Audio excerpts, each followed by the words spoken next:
Welcome everyone. This is episode 47 of the Transmaxxing podcast, and today's topic is Project 2025. So this is something that has gotten more attention over time, and this is often described as some genius plot to overthrow democracy, some facet playbook for making Trump the god emperor or something like that. And let me tell you, reading this incoherent nonsense, that this is not really that at all. What they want to do is that they want to make the government less functional by, instead of having actual professionals do regulations and stuff in the executive branch, they instead want to empower the dysfunctional Congress, and they want to stash the executive by incompetent ideologues like themselves, for example. And you can even see it at page 13, where they actually used the wrong mathematical term. They meant exponential growth of the government, but because they are mathematically illiterate, they don't understand anything what they're talking about, they use the wrong term. And these are the type of people who think they have a great plan for society. This is so ridiculous, it's insane. And it would be funny if it wasn't for the fact that they would try to convince Trump to implement all this garbage, and he might actually listen to them because Trump is kind of stupid. He might realize it's a bad idea because it will actually weaken his power as well, but yeah, so what is your thought on this incoherent nonsense after reading some of it? Yeah, so um, essentially, conservatives and Republicans in the United States are some of the dumbest people, and I think they just want to watch the world burn in a way. They just don't care, and I don't even know if they actually believe the stuff they put out in this report. There's no way they do. Actually, don't underestimate how fucking stupid they are. That is true. That's very true. So, basically, they are on a goose chase against the deep state, which doesn't really exist. Sure, there are some professionals in the executive, but they are still trying to do what the president wants. Most people like that don't really question the leadership too much. The president might have some goal, and then based on that, they try to come up with some ideas for that are legal. And the thing is, it's not really people in the executive that limits. The president is limited by the courts and Congress and everything else. So their entire premise is kind of false. And also, their goal isn't even to make Trump more powerful. They want to have Congress write environmental regulations instead of people in the executive branch. Well, let's say, for example, there's some a factory that pollutes their city, so people are dying. So with this project 2025, Congress has to pass it. So first, it has to it pass the House, and for that, the speaker has to get it to a vote, and this can take months. They are on vacation, and they are negotiations, and they want to bundle it with something else. And then finally, when it passes, it goes to the Senate, and then the Senate might filibuster it. So they need 60 votes. So when all this is going on, people are dying, people are getting cancer, they are growing, new body parts, who knows? And maybe more trans people as well, who knows? Maybe some good stuff comes out of all this, insanity. But then finally, it's passed by the Senate as well. But then the Senate amended it, so it has to go back to the House. Yeah, so the politics in the US, it's very messy, and it's why nothing ever gets passed because of if they if they put amendments in, they had to go back and vote on it and stuff like that, or it has to go back to the House and then it goes back to the Senate, and then it just keeps switching from house to house. But I think for this, we should focus on how this would affect Project 2025 trans people in general. Like, what should they expect to happen if this gets implemented? Yeah, so what we know for sure is that they want to ban trans people from the military. So what this means is that if you are in treatment, you get kicked out. And even if you want to stop your treatment, even if you want to detransition, it's too late. Because if you have a gender dysphoria diagnosis, if they get what they want, you will get kicked out from the military. Who then went from Stars World War 3, you will actually avoid getting killed, so it might actually be a good thing in a way. Because Trump is fucking crazy and he's like a narcissist. And people like that often go to war out of spite because they want to like prove their point to show how much power they have. And he doesn't have to worry about getting re-elected. And I don't know which country he will invade. There are some talk about like invading Mexico, so this might happen. He might like invade Canada, who knows? So yeah, in a way, it could potentially benefit trans people in the military, so they no longer have to serve and they could get out of their contract. So, to be completely honest with you, I don't want to stand anymore, regardless of who wins the presidency or not. It's honestly a shit show. Not having personal autonomy or whatever, like you know, not being able to do what you want anymore, and honestly, it just sucks. There's a few good things that come about it, like the pay and having all the hormones paid for and stuff like that. But there's so much red tape and rules and regulations when it comes to this shit that it's honestly not worth it. And I would rather just move to a different state and get out of this shithole and basically go to like a blue state, because I don't know if you know this. I live in a red state and in the military and actively transitioning. So it's honestly it's it's as bad as it sounds like it is, but I'm still somehow getting through it. But at the same time, there are people who would want to continue serving. So in a way, those people would be out of a job. But I wonder like what policies they would try to enact in terms of like HRT, gender affirming surgeries and stuff like that for the general population. They say that they want to ban like it for people under 18 at least. I'm surprised I didn't find like more about this. And like they didn't have any citation. They claim it will be like child abuse to like give evidence-based healthcare, but they don't have problems with like medical treatments on children that are based on evidence or like harmful. But when they do have like decent evidence, they are solely against it. So that is not an about like helping children. They are like against it for like ideology reasons. And maybe they're worried about like trans people passing too well because it can have bad for their like ideology. If trans people look good, they pass, so they don't look like total harmful or cross dressers. So I think this is part of the motivation, to be honest, but or maybe they believe in their own like propaganda. Like there is this like misconception people have that like everything is like pretense, but a lot of the time like people actually believe in their own nonsense they're spouting, and because to you this is like totally incoherent nonsense, you assume that they surely cannot believe it because it's too stupid. But this is giving them too much credit.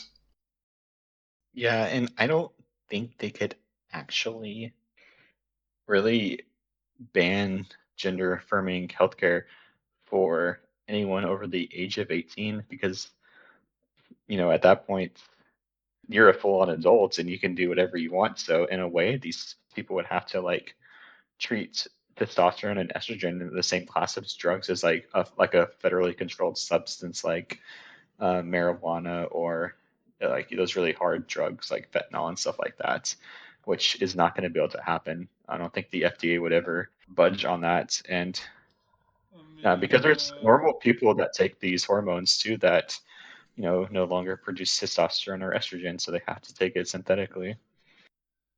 This could be relevant because is FDA even independent? Like from what I understand, that they can kind of like overrule them or like replace people there. So like they don't actually have to listen to the experts.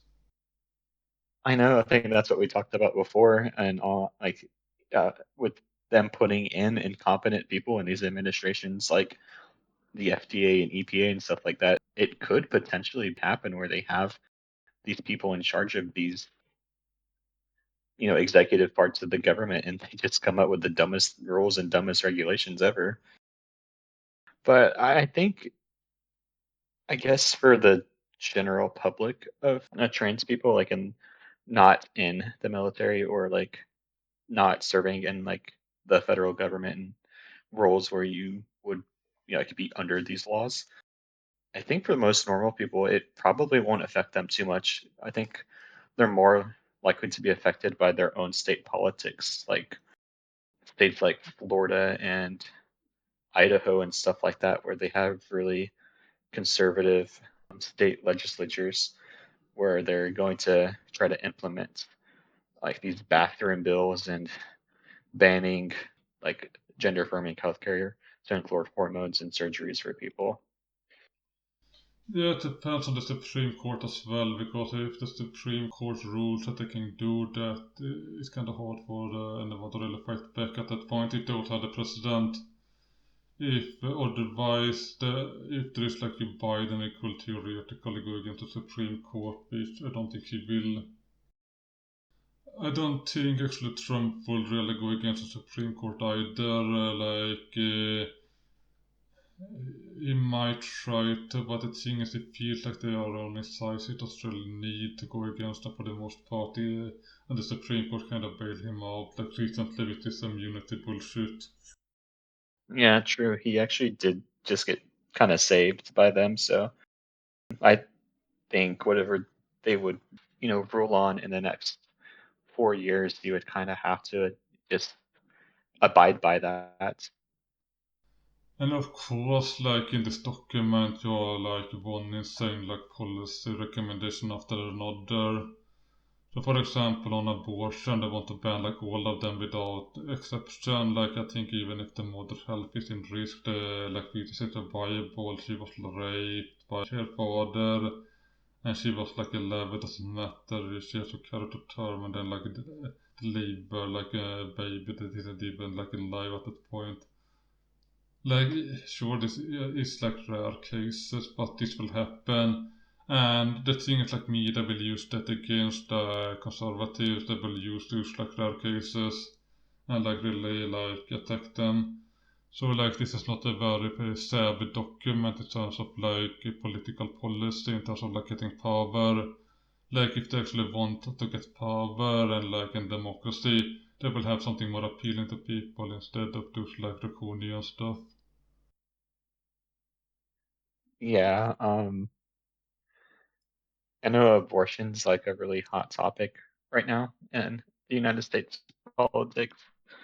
Um, but I think a lot of it is determined by what state you live in. I would say about half the country is blue and the other half's red. So of course the red states are going to have the most restrictive laws against it. They'll have like the 6 to 8 to maybe 10 weeks. After that, you legally can't get an abortion, and then other states like California, New York, there's not those restrictive laws, and you're getting an abortion whenever you want. I think the most insane policy, to be honest, was probably with regard to pornography, where they said that, like, Were they trying to like outright ban pornography or something? yeah, and not just like video pornography, they like include like books they dislike, they think this is pornography, and they want the librarian who like distributed those books to like put on the sex offender registry together with the 14-year-olds who also ended up there because this is something people don't know, but most people on the sex offender register are actually just 14 or they had like a girlfriend of a similar age, and because they're both under the age of consent, they are like witch hunted by the like authorities in the states. because they don't want like sex after the marriage, and because they're under 18, people don't care about what they want. So people think that this is like say will never happen, but the thing is, for people under 18, it's a lot easier to get past all these like insane policies because they can always claim that you're like protecting children. And this is the biggest risk is people under 18 because they cannot vote.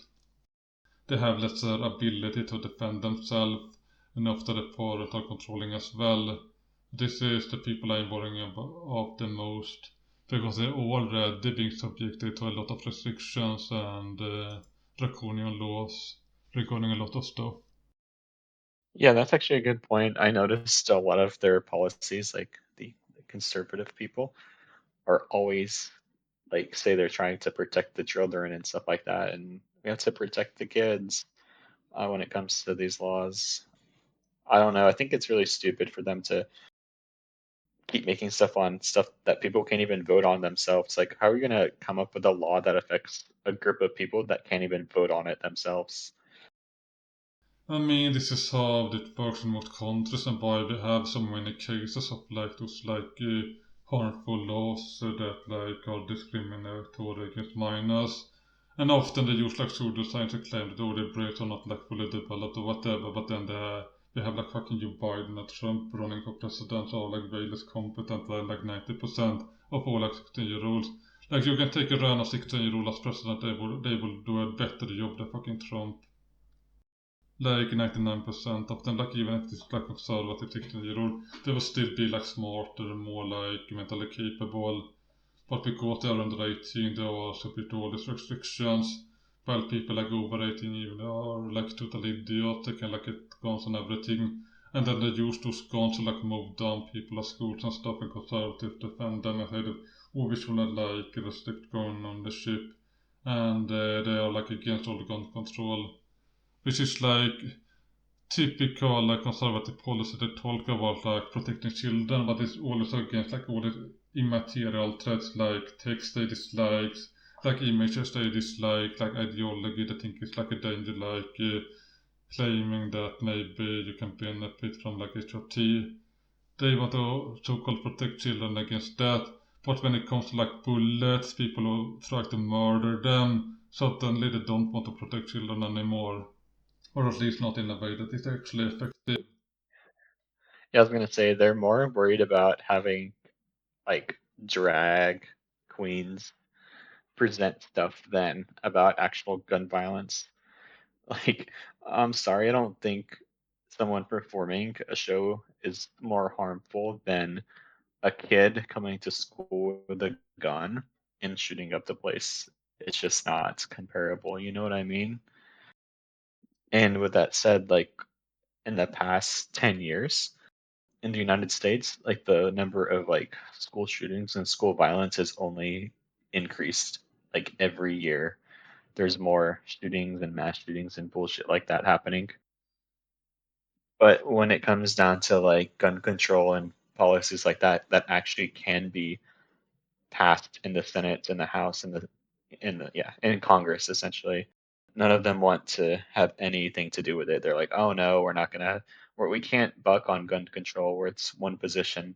Like the conservatives, they're never gonna change their mind on it. They're like, oh no, we can't vote to have more restrictive gun control laws, even though it most likely would help protect more people in the long run.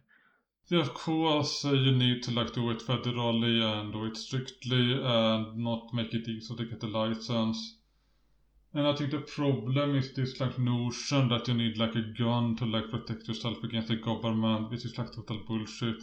Like, let's say you live in the like Nazi Germany, you have a gun, they're still going to kill you. Doesn't really matter too much. Like there were cases of that where the Jews and stuff actually had guns, but they were up against the norms, they would like bomb them and stuff. So, like if you're actually up against the government, like just having guns, like often is it enough? Sure, some cases you can win, but you really want to like start a civil war and get killed in that process. And like you can also in practice like guns are typically not used against like the government or start revolutions, and this is not really what the founders intended. What the founders wanted, by the way, was that they wanted people to be armed because they wanted them to be able to protect the state itself, to protect the society. So you might have like people invading, you might have like criminals, and then if ordinary citizens have weapons, they can defend themselves. But this has been like perverted into like some anti-government ideology, which is very dangerous. And frankly, it doesn't really work against like actual like oppressive governments because they can just bomb you with drones and from the sky or from like using better weapons. So unless you have like a lot of people fighting against, which is like suicidal, like I don't think that this really works. But yeah, it can be appealing to people. This like masculinity thing, you feel like powerful, holding like an AR-15. It's kind of similar to like people getting those like dangerous dogs because they want to feel powerful, and then later on the dogs attack them instead, so they like get bitten or maybe lose an arm because they wanted to feel tough, and instead they themselves feel victim to it because they could like control the dog. Similar, we see people with the guns like harming themselves or like committing suicide with their own guns all the time. So it's not really protecting people as much as people want to think. And it's not really being tough to like having an AR-15.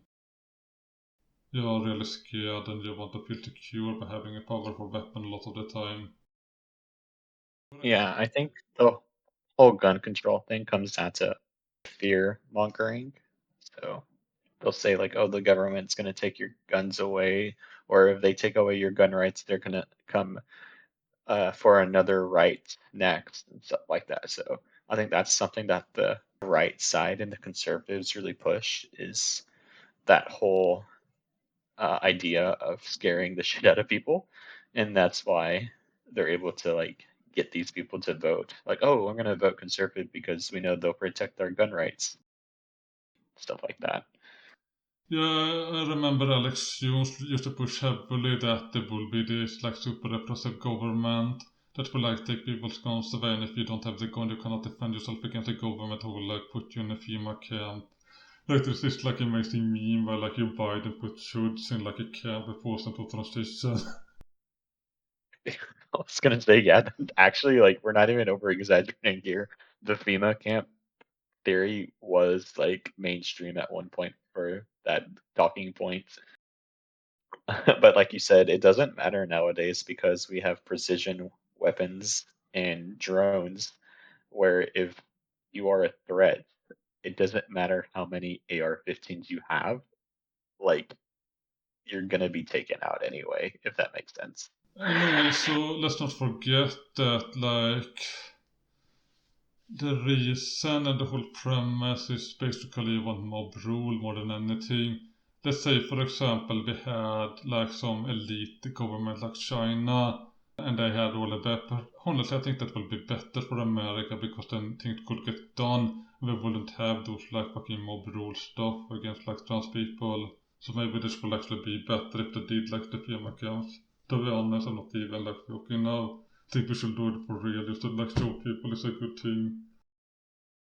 Because I'm so fucking tired of all those conservatives constantly like attacking us, like not just trans people, but like people like me and like everyone else who try to just live a good life, and constantly those people are on the attacking side, and it's time for us to like maybe do something about them, and maybe we need to like re-educate people because we have a lot of like religious indoctrination and also it's like conservative media, so maybe we need to take more authoritarian measures against all that. But you don't necessarily have to agree with it, it's just my point. I see where you're coming from. I don't know. I'm kind of withdrawn on that whole thing. Typically really apolitical. I don't really vote. I don't want to say I don't really care, but I'm more like, hey, if you leave me alone, I'll leave you alone when it comes to like my rights and privileges and stuff like that. Like I'm not gonna make a big fuss. I'm not gonna try to like make a scene. But as long as you're not attacking me, I'm not going to attack you. Yeah, that's not really my approach because if you're waiting for the other party to attack, you will be attacked when you are the weakest. You want to attack when you have the advantage, you want to initiate the conflict at the best opportunity. But yeah, I'm kind of game theoretical. People don't really like my thinking because I like things so hyper logically, so I think of how do we actually win, and I don't really care too much about like conventional morality. I would just want to fucking crush my opponents. And I think this marks the end of episode 47 of the Transmaxxing podcast. I hope that you will have a nice day forward and that you will survive the nuclear war that Trump is about to start after he beats Joe Biden. Goodbye everyone!